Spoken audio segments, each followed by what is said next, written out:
보면서 함께 기도하겠습니다. 주보 안쪽에 보면은 교회 건축을 위한 기도하고 있습니다.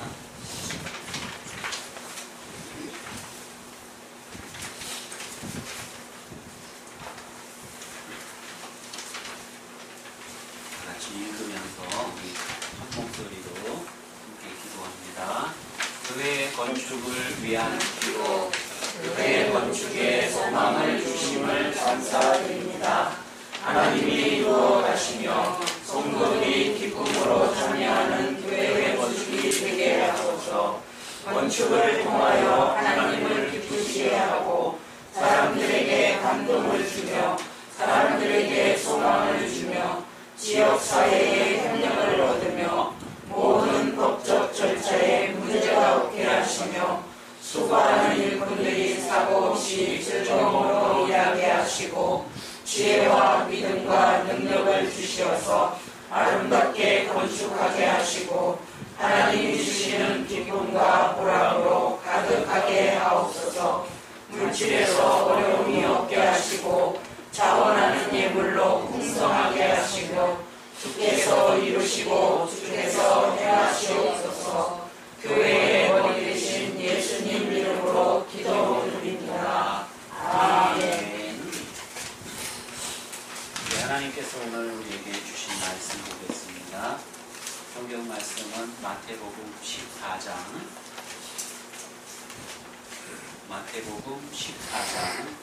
13절에서부터 21절까지의 말씀이 되겠습니다.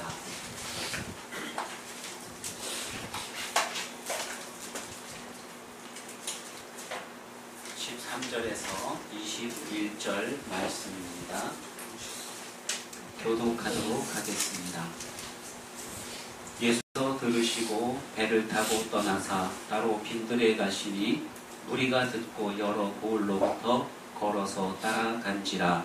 예수께서 나오사 그 무리를 보시고 불쌍히 여기사 그 중에 있는 병자를 고쳐주시니라. 저녁이 되매 제자들이 나와 이르되 이곳은 빈들이요 때도 이미 저물었으니 무리를 보내어 마을에 들어가 먹을 것을 사 먹게 하소서.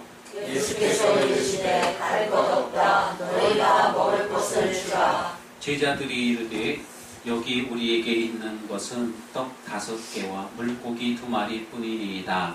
이르시되 그것을 내게 가져오라 하시고 무리를 명하여 잔디 위에 앉히시고 떡 5개와 물고기 2마리를 가지사 하늘을 우러러 축사하시고 떡을 떼어 제자들에게 주시매 제자들이 무리에게 주니 다 배불리 먹고 남은 조각을 12바구니에 차게 거두었으며 먹은 사람은 여자와 어린이 외에 5,000명이나 되었더라.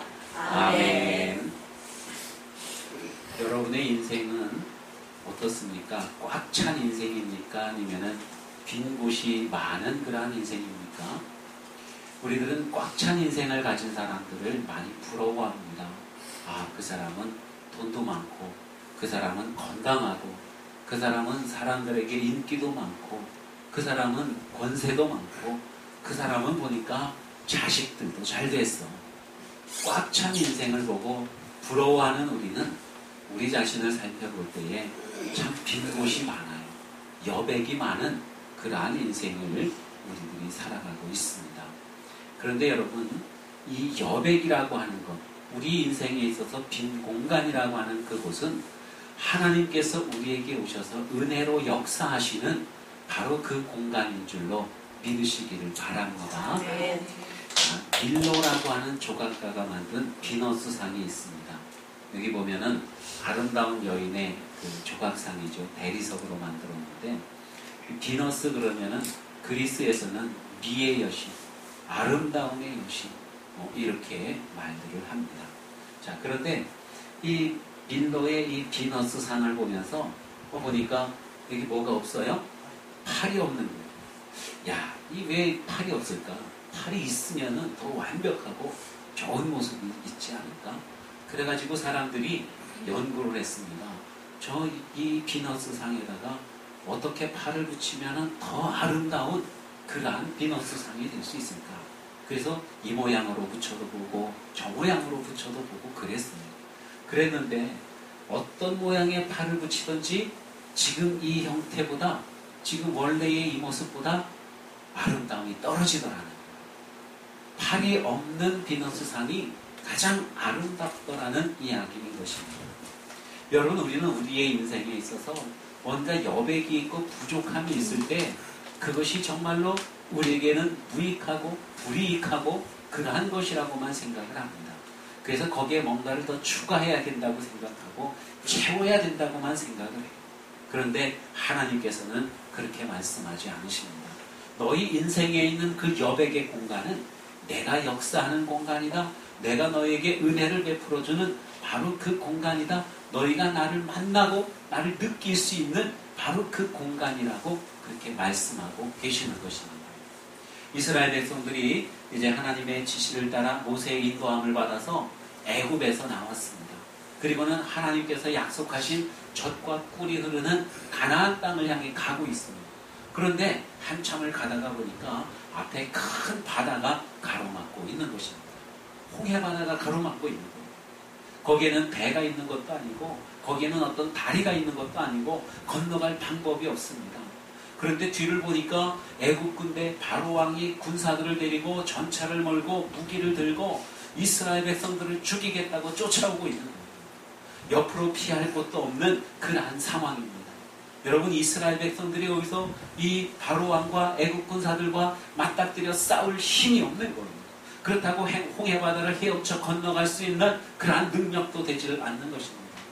이스라엘 백성들은 어찌할 방법이 없는 거예요. 스스로에게 자기들을 구원할 만한 어떠한 힘도 그들에게는 없었다고 하는 것입니다. 그때 하나님께서 이렇게 말씀하십니다. 이렇게 된 것은 내가 하나님인 것을 너희로 알게 하기 위함이라 그렇게 말씀하고 계십니다. 자, 이스라엘 백성들이 너무나도 어려운 공경에 처했습니다. 너무나도 커다란 그런 여백 가운데 있는 거예요. 이 여백의 공간을 무엇으로 채울까? 우리의 능력으로는 안 되는데 그때 하나님이 말씀하고 계시는 것입니다. 그 공간은 너희의 그 지금 이 맞닥뜨려진 이 어려움의 이 상황은 내가 여호와가 하나님 되심을 알게 하기 위함이라 이렇게 말씀하고 있는 것입니다. 그러면서 하나님께서 이제 홍해 바다를 가르시고 이스라엘 백성들을 건너가게 하십니다. 하나님의 크고 놀라우신 구원의 역사가 이루어지는 순간이 되는 거예요. 그리고 또한 애국 군대가 나중에 따라오다가 홍해 바다에 다 빠져서 죽임을 당하게 되는 것입니다. 지금 뭔가 어렵고 지금 뭔가 힘들고 지금 앞이 안 보이고 절망스럽고 그러한 그 순간에 여러분, 하나님을 바라보고 하나님을 의지하면 하나님께서 그 순간에 우리에게 오셔서 은혜로 역사하는 줄 믿으시기를 바랍니다. 우리의 인생의 여백은 다 채워지지 않은 그 빈 공간, 바로 하나님께서 채워주시는 공간이라고 하는 사실을 믿으시기 바랍니다. 여러분에게 지금 어떠한 공간들이 있습니까? 어떤 분은 돈이 없다고 그러실 거예요. 어떤 분들은 건강이 없다고 그러실 겁니다. 어떤 분들은 인간관계가 너무 지금 어려운 상황이라고 그렇게 말씀할 수도 있을 것입니다.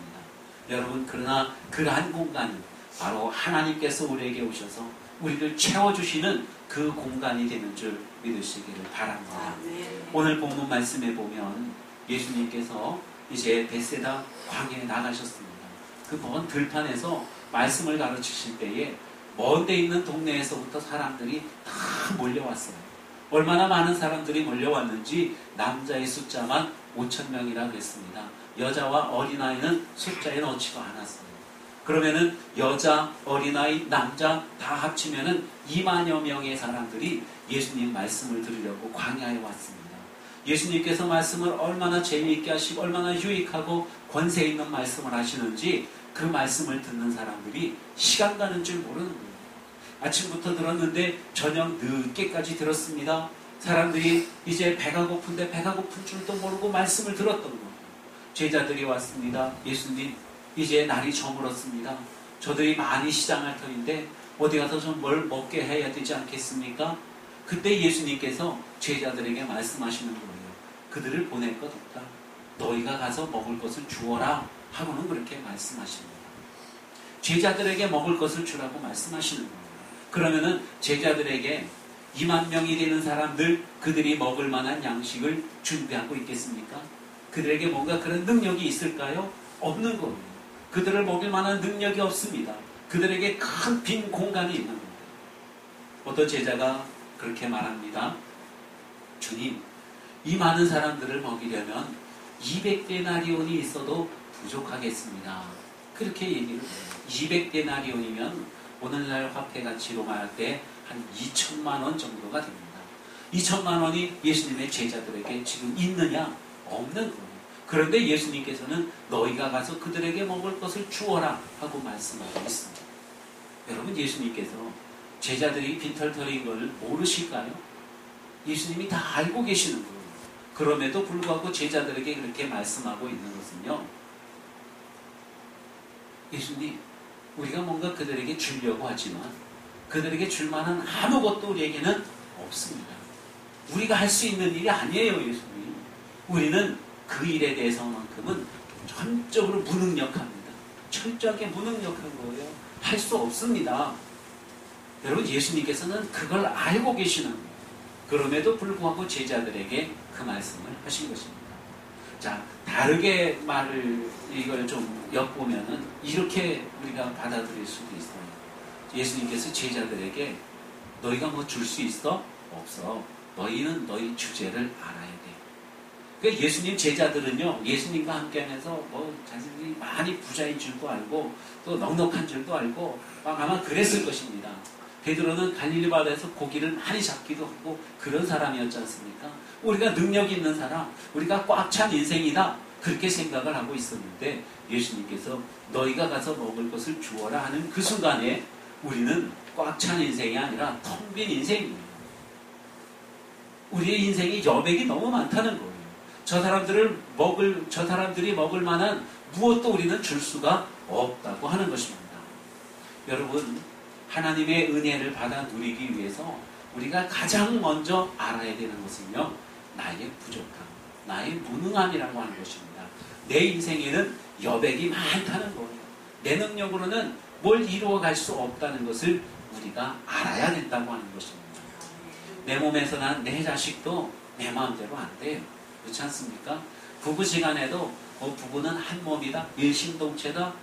아무리 그래도 부부지간에도 내 마음대로 안 되는 것입니다. 목회자가 성도들 마음대로 할 수 없고 성도들이 목회자 마음대로 할 수 없는 거예요. 뭐든지 우리는 내 마음대로 할 수 없다고 하는 거예요. 내 마음대로 할 수 없는 무능력한 존재입니다. 교회를 건축할 소망을 가지고 있는데 우리 능력으로는 어림도 없는 거예요. 이러한 것들을 우리가 알아야 됩니다. 그래야 주님을 의지하고 주님 앞에 엎드려서 주님, 내 인생에 여백이 많습니다. 주님이 오셔서 은혜로 채워주세요. 이렇게 고백할 때에 하나님께서 은혜로 역사하시는 줄로 믿으시기를 바랍니다. 자, 베드로가 예수님을 처음 만났을 때에 갈릴리 바다에서 놀라운 기적을 경험합니다. 깊은 데 가서 그물을 던지니까 물고기가 많이 잡힌 거죠. 베드로는 상상도 못했던 일입니다. 그 순간에 베드로는 내 인생이 얼마나 무능력한 존재인가 하는 것을 깨달았어요. 그래서 예수님 앞에 엎드려서 주여, 나를 떠나시옵소서, 나는 죄인이로소이다 하고는 그렇게 고백합니다. 나는 부족한 존재입니다. 나는 무능력한 존재입니다. 나는 아무 쓸모없는 그러한 사람입니다. 주님, 나를 떠나주세요. 이렇게 고백을 했던 겁니다. 여러분, 베드로가 그렇게 고백을 했을 때에 예수님께서 베드로에게 나를 따라오너라, 내가 너로 사람 낚는 어부가 되게 하겠다 하고 말씀하십니다. 나의 부족함을 알고 나의 연약함을 주님 앞에 고백할 때에 그 사람을 주님께서 은혜로 불러주시고 은혜로 역사해 주시는 줄 믿으시기 바랍니다. 그런데요, 이 베드로가 세월이 좀 흘렀습니다. 한 3년쯤 흘렀어요. 예수님을 열심히 따라다니면서 예수님의 수제자라고 하는 그 이름도 가졌습니다. 어느 날 예수님께서 말씀하시는 거예요.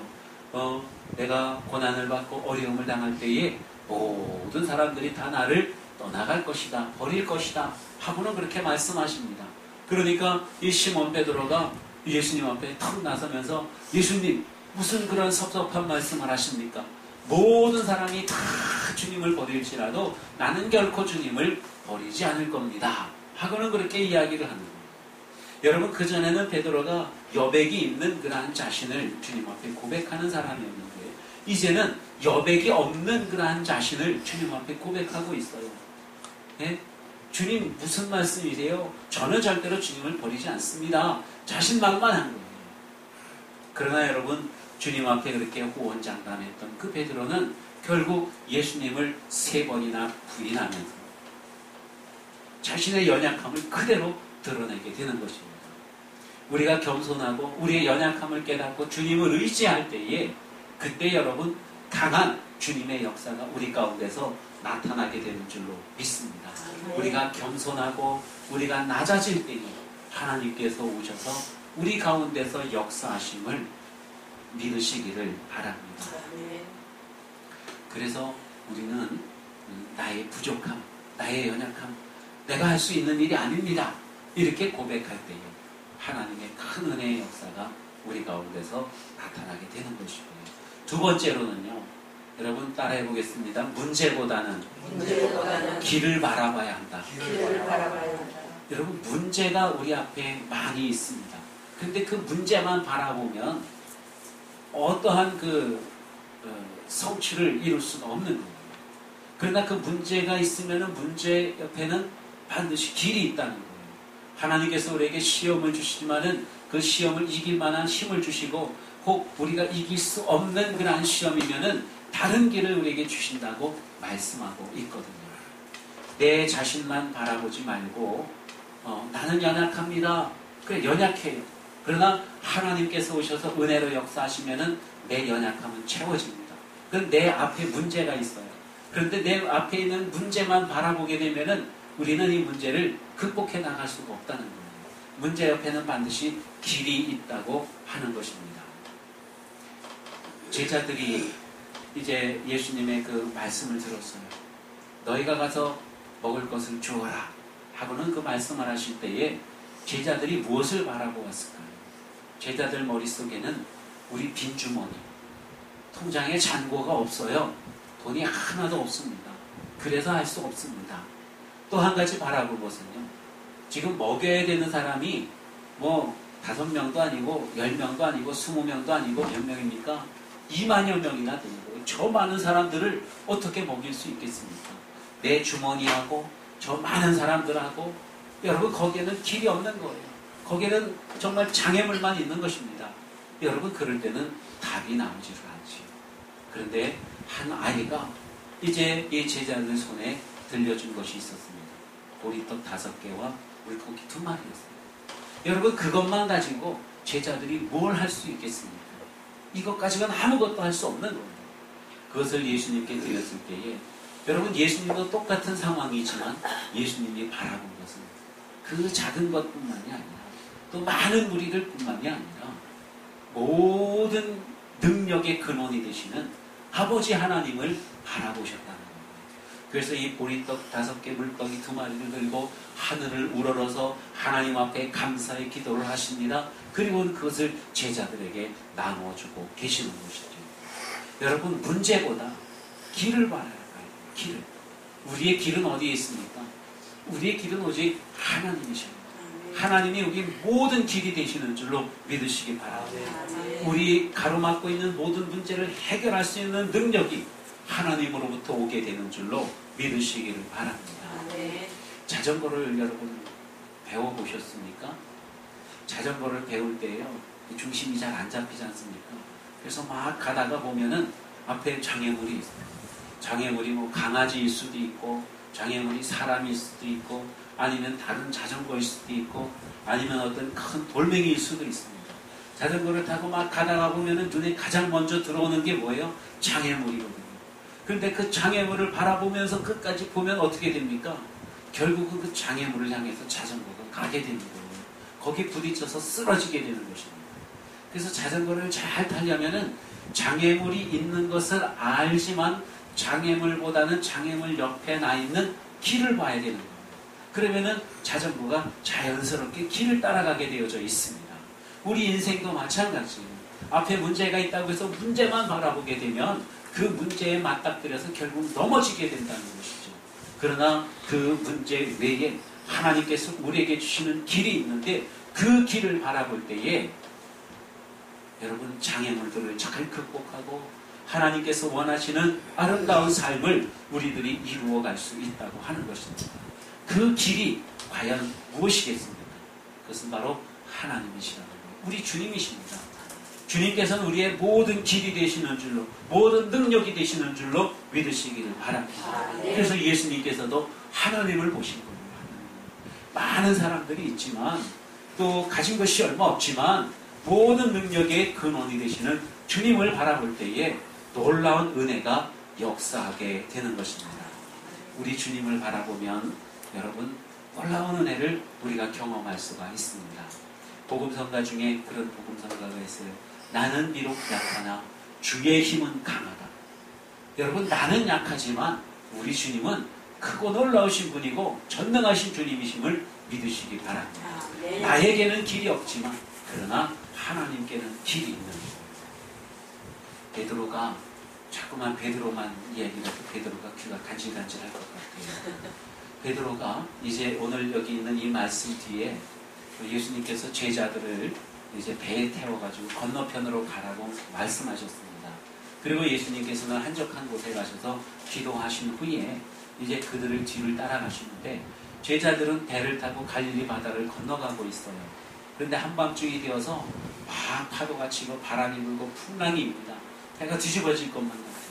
그때 예수님께서는 그 갈릴리 바다 물결이 막 뛰노는 그 바다를 그냥 걸어서 가고 계시는 거예요. 제자들 중에 한 사람이 멀리 한 사람이 걸어오고 있는 것을 보고 사람이 무리를 걸어오니까 얼마나 놀랬겠습니까? 유령이다 그랬거든요. 유령이라 그러는 소리에 모든 제자들이 막 두려워하고 있을 때 예수님께서 나니까 두려워하지 말아라 하고는 그렇게 말씀하십니다. 여러분 우리가 어떤 두려움이 있을 때에 어떤 무서움, 어떤 어려움이 있을 때에 주님이 항상 우리 곁에 계셔요. 두려워할 필요가 없습니다. 자, 이 예수님께서 내니 두려워하지 말아라 이렇게 말씀하시는 것을 베드로가 들었습니다. 아, 정말로 우리 예수님이구나. 예수님이 근데 물로 걸어오고 계시네. 그래서 베드로가 이렇게 예수님에게 말씀드립니다. 정말 주님이시라면은 나로 하여금 이 물 위로 걸어가게 명하여 주시옵소서. 예수님께서 그래 베드로야 너도 나처럼 물 위로 걸어서 오너라 하고는 말씀하십니다. 베드로가 배에서 내려서 물 위에 발을 디뎠어요. 그러니까 베드로가 가라앉지 않고 물 위를 걸어갈 수가 있었던 것입니다. 여러분 물 위를 걸어갈 수 있어요? 있습니까? 없습니까? 그 동물의 세계에 보면은 많은 도마뱀이 있는데 목도리 도마뱀이라고 이렇게 칵 하면은 이 조그만 도마뱀이 여기 이 목도리가 쫙 펼쳐지면서 아주 큰 짐승처럼 보이는 아주 허풍쟁이 도마뱀이 있는데 이 도마뱀은 물 위를 걸어가요. 걸어가는 게 아니라 뛰어갑니다. 이래가지고 발을 잡혀가지고 탁 오른발 디딛고 왼발 디디는데 오른발이 가라앉기 전에 왼발 디디고 왼발이 가라앉기 전에 오른발 디디고 딱 해갖고 물 위를 걸어가요. 베드로가 그런 능력으로 이 물 위를 걸어간 것은 아니고 주님을 바라볼 때에 주님의 능력이 그에게 임했던 것입니다. 그래 앞에 가로막고 있는 깊은 바다라고 하는 이 장애물이 극복이 되어지는 거예요. 그 문제가 해결이 되어지는 것입니다. 베드로가 주님을 바라보니까 바다를 걸어가고 있어요. 그런데 어느 순간에 옆에서 물결이 조금 높게 이렇게 놀았습니다. 그것을 보는 순간 베드로가 마음에 두려움이 생기기 시작하는 파도가 치네 어떡하나 두려워하는 순간 베드로가 물 깊은 곳으로 빠져들어가고 있습니다. 예수님께서 그의 손을 잡아 이끌어 올려주시면서 말씀하시는 거예요. 뭐라고 말씀하실까요? 한번 볼까요? 마태복음 14장 31절 말씀 한번 봅니다. 시작. 예수께서 즉시 손을 내밀어 그를 붙잡으시며 이르시되 믿음이 작은 자여 왜 의심하느냐 하시고. 자, 베드로에게 뭐라 그래요? 믿음이 작은 자라고요. 믿음이 작은 자. 주님을 바라보지 않는 것을 믿음이 작다고 그렇게 말씀하고 있는 것입니다. 여러분 주님을 바라보지 않는 것은 믿음이 없는 거예요. 믿음이 있는 사람은 주님을 바라봅니다. 어떠한 상황 속에서든지 주님을 바라봐요. 그리고 의심하지 않습니다. 그러면은 모든 문제들이 극복이 되어지는 줄로 믿으시기 바랍니다. 여러분 길이 없다고 생각하십니까? 정말 경제 상황, 뭐 정치가 돌아가는 모습들, 아니면 우리 건강 상태, 이러한 것들을 생각하면서 도대체 길이 없어, 길이 없다고 생각하십니까? 아닙니다. 우리 하나님께서 우리에게 길을 주셨어요. 바로 주님께서, 예수 그리스도께서 우리의 길이 되시는 줄로 믿으시기 바랍니다. 한번 사도행전 4장 12절 말씀도 읽어봅니다. 시작. 다른 이로서는 구원을 받을 수 없나니 천하 사람 중에 구원을 받을 만한 다른 이름을 우리에게 주신 일이 없습니다. 다른 이름은 주지 않으셨어요. 그러나 예수 그리스도, 우리 주님이시라고 하는 그 이름을 우리에게 주신 줄로 믿으시기 바랍니다. 주님을 바라보면 길이 열리게 되는 것입니다. 마지막으로 세 번째로, 여러분, 하나님의 은혜를 우리가 우리의 여백 공간에 채우려면은요, 하나님께서 우리에게 주신 작은 것들이라 할지라도 나누는 마음, 나누는 그 모습이 있어야 된다고 주님께서 말씀하고 있습니다. 자, 예수님이 너희가 가서 먹을 것을 주어라 말씀하실 때에 제자들은 아무것도 없었습니다. 아무것도 없으니까 줄 수가 없죠. 그런데 한 아이가 자기 도시락을 가지고 보리떡 5개, 물고기 2마리, 보리떡이 얼마나 큰지는 모르지만 엄마가 이 아이 먹으라고 가져다 준 그런 보리떡이에요. 물고기 2마리, 뭐 고래 같으면 얼마나 좋겠어요. 그죠? 근데 그런 고래는 아니고 아이가 그냥 덜렁덜렁 주머니에 넣고 왔으니까 요만한 피레미였을 것입니다. 자, 그거 2마리. 이 아이 혼자 먹어도 성에 차지 않을 만큼 작은 것입니다만, 그러나 여러분, 이 아이가 그걸 가지고 와서 예수님께 드린 거예요. 제자들을 통해서 예수님 앞에 드렸습니다. 예수님께서는 그것을 들어서 하나님 아버지께 감사의 기도를 드리셨어요. 그리고는 제자들에게 나누어 주시면서 말씀하십니다. 이것을 가지고 사람들에게 나누어 주어라 하고는 말씀하셔요. 여러분, 이 아이가 작은 도시락을 가지고 왔어요. 나눠드리고 싶은데 그 마음은 간절한데 내가 먹고 나면 먹을 게 없어요. 내가 먹고 나면 나눠드릴 게 없어요. 그러면 나누지 못합니다. 나 먹기에도 부족한데 내가 먹으면 딱인데, 여러분, 그러한 마음을 가지면 나눌 수가 없다는 거예요. 우리는 나눠야 된다. 나눔이라는 건 좋은 것이에요. 저희도 나누겠습니다. 형편이 좀 나아진 다음에요. 우리 쓰고 남은 다음에요. 우리 애들 다 가르친 다음에요. 아니면 집을 다 장만하고 남은 다음에요. 우리는 뭔가가 다 이루어지고 채워지고 남았을 때에 나눈다고 그렇게 이야기를 해요. 그러나 오늘 성경 말씀에 보면 이 아이는 자기의 것, 자기가 먹지 아니하고 주님 앞에 드렸던 겁니다. 그것을 통해서 은혜의 역사가 나타나게 되는 것을 우리는 알 수 있습니다. 예수님께서 그 보리떡 5개, 물고기 2마리를 들고 하나님 우러러 감사의 기도를 드리셨어요.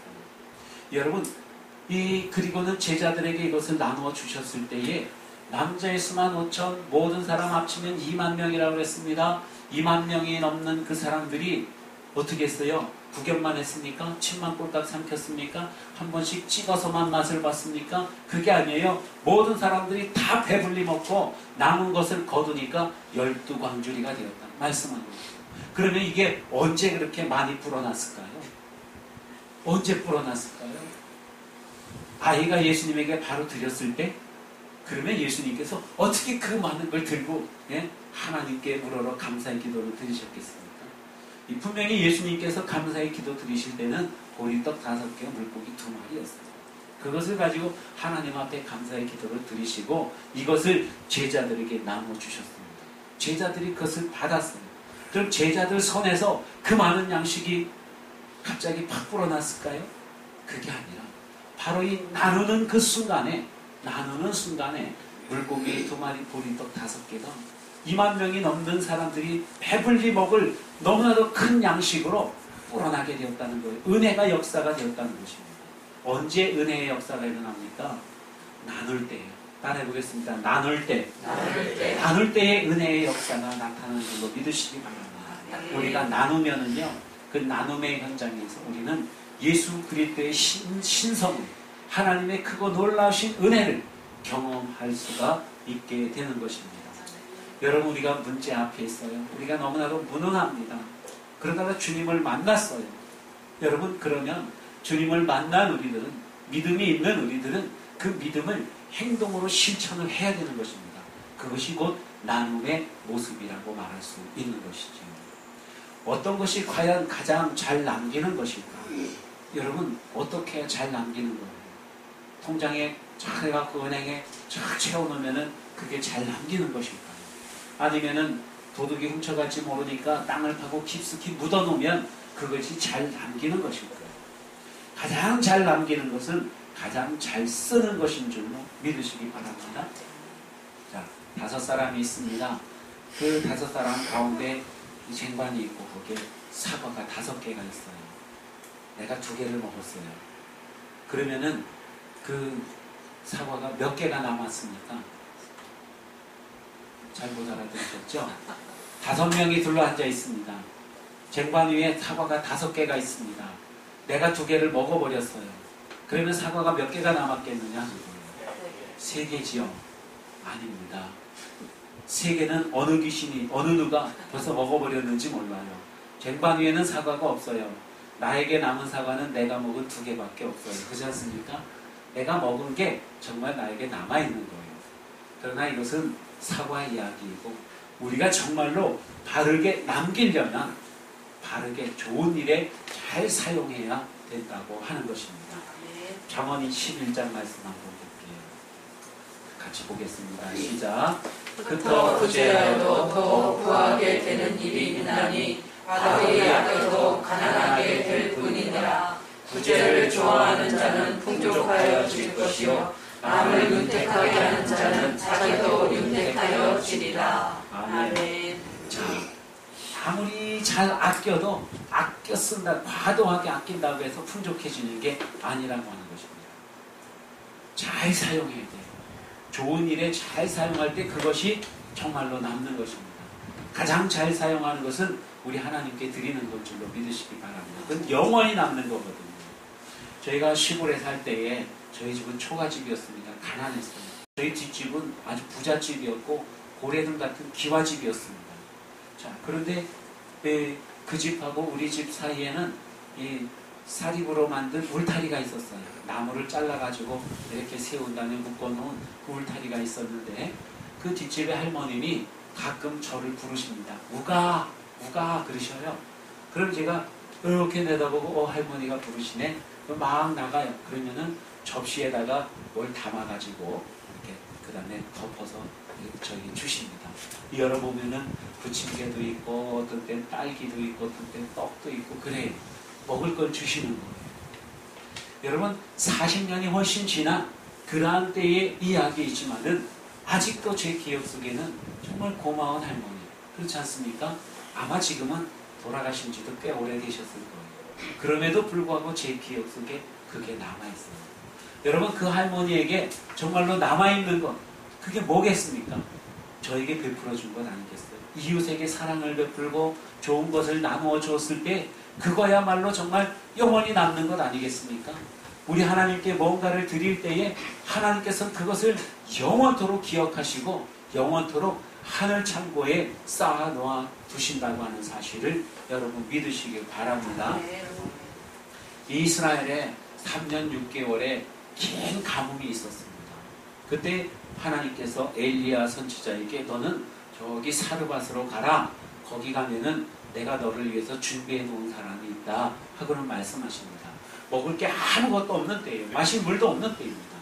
그때 엘리야가 사르밧으로 갔어요. 갔더니만 한 과부가 그 나무 조가리를 줍고 있습니다. 그 뭐 하려고 그러시오? 그러니까 우리 집에는 이제 통에 가루, 밀가루가 조금 남아있고요. 병에 기름이 조금 남아있습니다. 그거 가지고 떡을 마지막으로 만들어서 우리 아들하고 나하고 마지막으로 먹고 이제 죽을 날만 기다리려고 그럽니다. 그러는 거예요. 먹을 게 풍성하답니까? 그게 아니라는 거예요. 없다는 거예요. 그때 엘리야가 말합니다. 그것으로 먼저 나로 먹게 하시오. 하고는 얘기를 해요. 그 과부가 엘리야 선지자의 말을 듣습니다. 그 떡을 만들어 갖고 먼저가 아니죠. 있는 거 다 선지자에게 줬어요. 선지자가 그걸 먹고 하나님 앞에 감사 기도를 드렸을 때에 여러분 그 가정에 놀라운 역사가 일어났어요. 통에서 가루가 마르지 않습니다. 떨어지질 않는 거예요. 부어도 계속해서 가루가 솟아나오는 거예요. 병에 기름이 마르지 않고 부어도 계속 기름이 흘러나오는 것입니다. 가뭄이 다 지나갈 때까지 여러분 다른 사람들은 굶주리고 배고파 어려워할 그때에 이 과부의 집은 풍성함이 있었다고 그렇게 말씀하고 있습니다. 나누는 때에 하나님의 크고 놀라우신 은혜가 역사하게 된다고 말씀하고 있어요. 누가복음 6장 38절에 보면 주라 그리하면 너에게 줄 것이니 곧 후히 되어 누르고 흔들어 넘치도록 하여 너희에게 안겨주리라. 너희가 헤아리는 그 헤아림으로 너희도 헤아림을 도로 받을 것이니라. 우리가 나눠주고 우리가 베풀어주고 그러한 때에 하나님의 크고 놀라우신 은혜가 역사한다고 말씀하고 있습니다. 더 놀라운 것은요, 여러분 물질을 나누었더니 그게 영적인 가치로 변화되어졌다고 하는 것입니다. 그전에는 영지주의자들은요, 물질은 악한 것이고 영적인 것만 선한 것이다 그렇게 가르쳤습니다. 그래서 심지어는 예수님도 육체를 입고 오신 게 아니라는 거예요. 어떻게 거룩하신 예수님께서 더러운 육체를 입고 이 땅에 오시는가? 아니다. 예수님은 그냥 눈에 보일 뿐이었지 영적으로만 오셨다. 이 가현설이라고 그럽니다. 이단이었어요. 여러분 이 물질이 어떻게 보면은 악한 것처럼 느껴질 수도 있습니다. 그렇지 않습니까? 속된 것으로 여겨질 수도 있어요. 그렇지만 이것을 나누고 이것을 하나님 앞에 드릴 때에 이게 놀라운 영적인 가치로 변화되어진다고 하는 것입니다. 이 아이가 작은 도시락 자기가 먹으면은 소화되고 배설물로 나갈 그것이었지만 주님의 손에 들려드렸을 때에 주님께서 그것으로 역사해서 많은 사람들을 먹였습니다. 그리고는 이 오병이어의 기적이 있은 그 이후에 제자들에게 말씀하실 때에 어떤 말씀을 하시냐면요. 한번 같이 봅니다. 시작. 예수께서 이르시되 나는 생명의 떡이니 내게 오는 자는 결코 줄이지 아니할 터이요 나를 믿는 자는 영원히 무한하지 아니하리라. 여러분 오병이어를 가지고 사람들에게 먹였던 그 사건을 통해서 예수님께서는 예수님 당신이 생명의 떡이라는 그 말씀으로 발전시켜서 제자들에게 말씀해주고 있는 거예요. 어떤 목사님들은 성찬 예식을 할 때에 이 오병이어의 기적 이 말씀을 읽고 그리고 성찬 예식을 하기도 합니다. 이 오병이어의 기적이 곧 생명의 떡이신 예수님을 상징하는 영적인 가치가 있다고 그렇게 말씀하고 있는 거예요. 우리가 작은 것 누구에게인가 나눠주면은 그냥 물질만 나눠주는 것 같지만은 하나님께서는 은혜로 영적인 역사를 일으키십니다. 그래서 구원받지 못한 영혼이 물질의 어떤 공개함을 받았을 때, 물질의 베풀음을 받았을 때 그것을 통해서 그 영혼이 구원을 받게 되는 놀라운 역사가 일어나기도 한다는 말씀이지요. 사랑하는 성도 여러분, 우리 인생에 많은 그 여백이 있을 수 있습니다. 어렵고 힘들고 고난스럽고 정말로 내 먹고 살기도 힘들고 부족하고 그럴 때가 많이 있을 것입니다. 여러분 그러나 그러한 때에 나 자신의 연약함을 깨닫고 오직 주님을 바라보게 되면 주님께서 은혜로 역사하시는 줄로 믿습니다. 나의 그 빈 공간에 오직 하나님의 은혜로 가득 차게 되는 줄로 믿습니다. 그러기 위해서는 작은 것이라도 나누고 어떠한 순간에도 하나님을 바라보고 어떠한 순간에도 겸손하게 하나님을 의지하는 그러한 믿음의 삶을 우리들이 살아야 된다는 것을 오늘 주님께서 우리에게 말씀하고 있는 것입니다. 기도하겠습니다.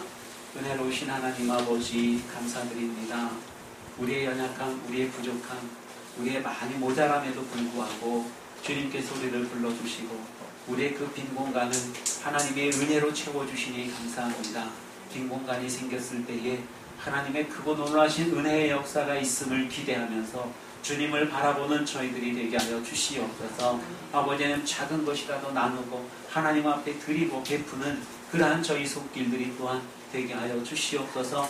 그러한 가운데 주님의 크고 놀라운 영적인 은혜의 역사가 나타나는 줄로 믿습니다.